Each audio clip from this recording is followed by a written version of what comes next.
Nahali na pala tayo ng lasing. Matanggalan ko And tingnan nyo naman at wala tayong sukulay pa. No? Kumain agad ako kasi nga kapoy masakit yung aking sikmura. At sinisikmura ko kailangan malamanan yung ansyan ko para hindi laging humakdi. So bawal pala uminom ng kape niyan kasi nakako ay sinisikmura ako. Kaya naman ako'y matagalan gumising at kakoy nalasing na medyo nakainom tayo kagabi. So, ayun pala, nagsuklay na pala ako ng aking buhok kasi nga sobrang lagkit nga hindi ako nakapaghugas ng katawan kagabi. Nakatulog na talaga ako kasi nasakit din ang aking tiyan. At ngayon nga pala, mag-iisipan ko magluto ako ng asamo para makakain yung aking anak, ang aking ang aking friend, ang aking best friend at ang aking kaaway. So, joke lang.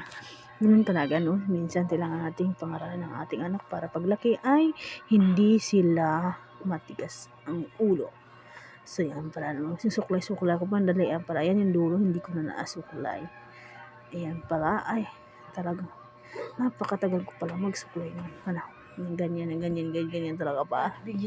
So, kumain pala ako niyan. Yung tuwira ko kinain ni Mimi at ang gulay kinain. Talagang namin. Binuksan na pala ng akin at ang gulay kasi aalis kami. Kaya nakita namin yung tita niya. So, yan pa. Naghalaan pala kami. So, nakapagpintuan pa ako ng time ng joke lang. So, lumabas na kami. And, yan ay palabas kami ng gate para pumunta sa maliit na palengke dyan para akyat pa kami Kasagala dayo na siya mag-I-love you. Good day na siya dayo na. Ay, napakabiksi yan. Gusto talaga yung sumama sa akin. Sana ko siya. Yan pala yung buntot ko, no? Buntot ko. Look, tingnan nga si pala kami na yan sa hagdanan. So, medyo malayo-layo po yan. Pero talaga, pag aakyat mo naman, yan na yung shortcut niya. Para hindi ka na umikot at hindi ka na mapalayo pa. Diyan kami talaga dumadaan.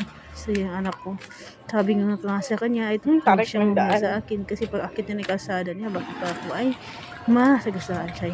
Pupunta pala tayo ngayon sa palengke maliit dito sa taas. Ang butas ng ilong ko, tignan. Parang kalagyan na. Ay, hiningal talaga. Mamatab sinay nga. So, hiningal pala ako. So, natin pala dyan. Ayan. Ay. And, dadaan naman papunta kay Mansa. Kaya nang isda. So, ayan pala yung hada niyan kasi gawa ng bagyo niya. Nabutas-butas niya. Responto ko yun, pero wala nga lang pala yung tindahan dito, kaya kakoy, may sukat talaga kami ng isda kung saan, yan, mura lang. Dumadaan sila sa way na yan kasi may nawasok na naiwasan. So yun pala. So hindi nga lang sobrang mura kasi nga gusto ko nung hindi naman siya nakikita yung mura pag ulan talaga sobrang mahal. May yan pala, may frozen milk pala dyan. So, mura lang dyan. Yun ang mga nakita dyan. Ayan, frozen. At mga frutas, mga gulay, and egg. Meron na rin mga ayun sila. So, dyan pala ako bumili ng pag umakakit talaga dyan ako bumili ng mga gulay and minsan lang kasi talaga kami ay pupunta ng palengke para mas makamura pa sa mga bibili.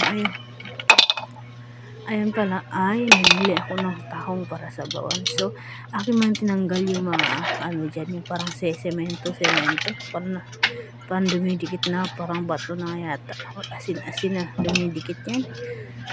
Tagalan pala ako din kasi halos sila ay may mga ganun. So, gumamit pala ako ng maliit na kutsilyo dyan.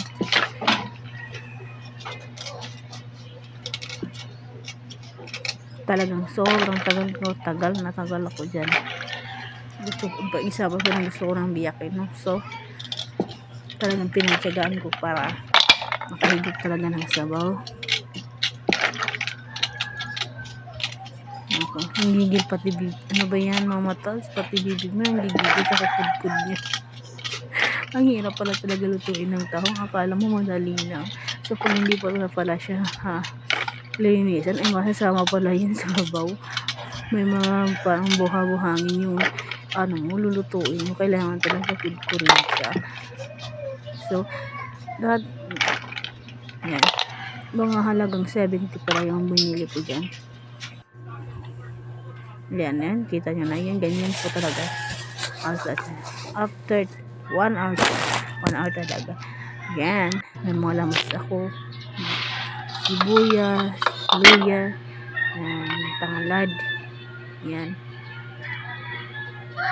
May magic sarap. Ayan. Inano ko man ang aking luya. Luya. Tanggal lang sa. Hiniwa-hiwa ko pala yan. At may na pang isipan ko na pala na pwede na rin ako ng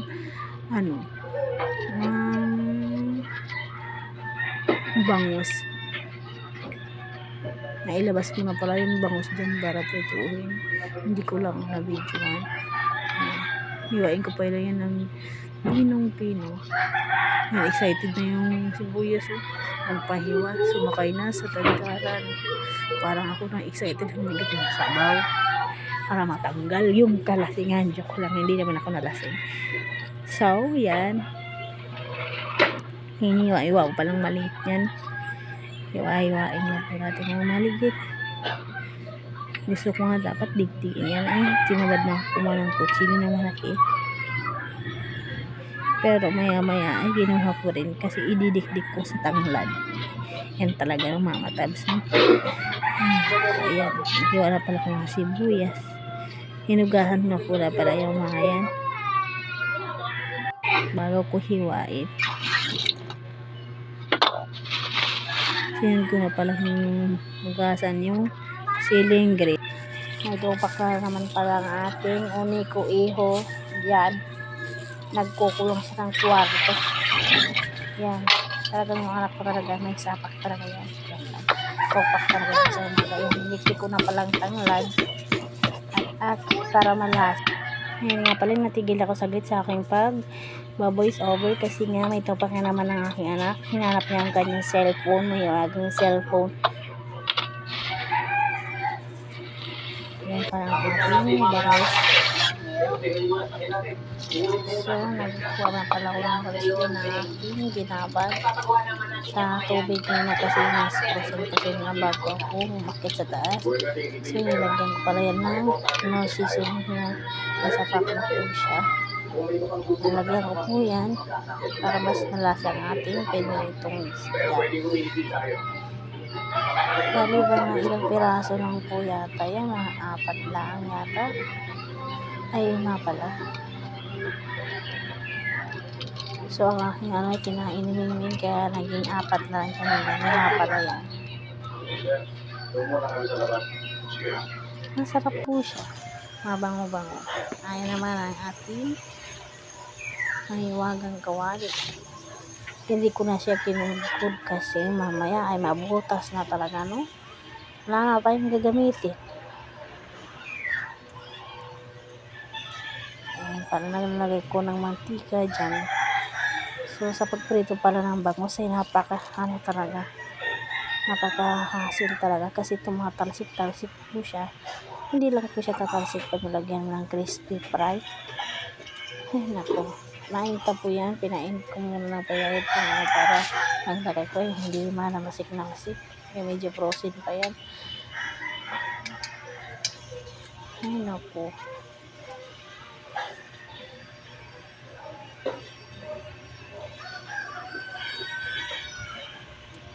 Nahihirapan mo na ako magprito dyan.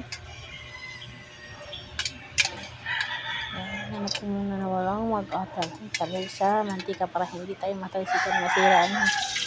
Ang natin ita-itari ang mukha. So, ayan paraan. Yan. Naglagay na ko ng mga bangus. So, nakapagkasya ko lang ng ilang peraso lang tangan.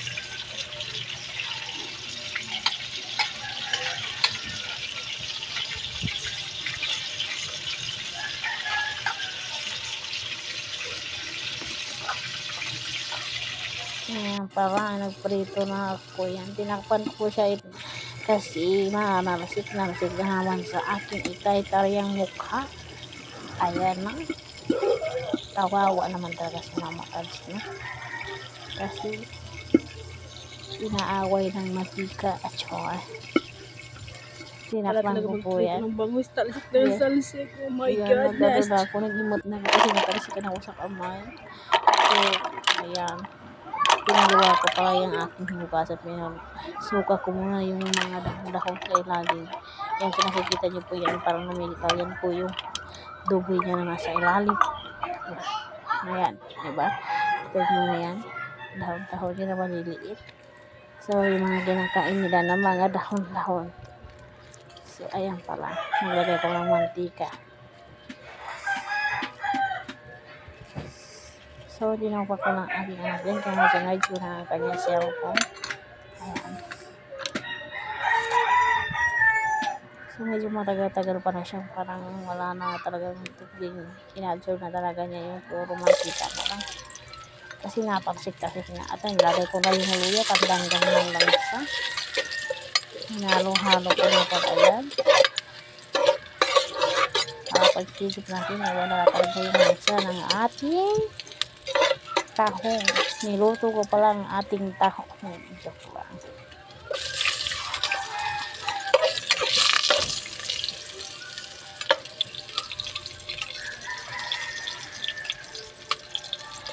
Sinabay ko na parang tanglad dyan, sibuyas. Maya ay siling green para maanghang-anghang. So may nasiling pang mechado. Maya pa yan. Dapat. So hindi ko na kinuha. Kasi naliro. Yan po. At nasinahin na talaga sa ibang laman. Ayan po. Ayan para kakain na tayo.